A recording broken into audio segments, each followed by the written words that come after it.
ඔයාගේ ඩ්‍රීම් එකක් නැවක කපිතාන කෙනෙක් වෙන්නද? එහෙනම් මේ වීඩියෝ එක ඔයාට.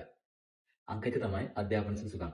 සාමාන්‍ය පෙළ ගණිතය, විද්‍යාව සහ ඉංග්‍රීසි විෂයන් වලට C පාස් එකක් සහිතව උසස් පෙළ මැත් සයන්ස් කියන විෂය ධාරා වලින් කරලා තියෙනවා. ඒ වගේම ෆිසික්ස් වගේ විෂයන් highly recommended. ඉතින් උසස් පෙළ මේ විෂයන් වලින් සමත් වුණාට පස්සේ ඔයගොල්ලන්ට යුනිවර්සිටි එකක් තෝරගන්න ඕනේ. ලංකාවේ තියෙනවා සිනෙක් කැම්පස් එක මාලබේ, එක ප්‍රයිවට් එකක්. ඒ වගේම ඕෂන් යුනිවර්සිටි ඒක රජයේ කැම්පස් එකක්. ඉතින් මාලබේ කැම්පස් එක නම් සිනෙක් එකේදී ඔයගොල්ලෝ මුදල් ගෙවන්න ඕනේ. ඕෂන් යුනිවර්සිටියට සිලෙක්ට් වුණොත් ඔයගොල්ලෝ මුදල් ගෙවන්න අවශ්‍ය වෙන්නේ නැහැ. යුනිවර්සිටි එකට ඇතුළත් වුණාට පස්සේ ඔයගොල්ලෝ නෝටිකල් සයන්ස් නැත්නම් නාවික විද්‍යාව කියන විෂය සම්බන්ධව ඩිග්‍රී ප්‍රෝග්‍රෑම් එකක් කරන්න ඕනේ. යුනිවර්සිටි එකෙන් අවුට් වුණාට පස්සේ මර්චන්ට් වෙසෙල් එක කියන්නේ වෙළඳ නැවක මාස 12ක ට්‍රේනින් එකක් ගන්න ඕනේ ඊළඟ ස්ටෙප් එකට යන්න.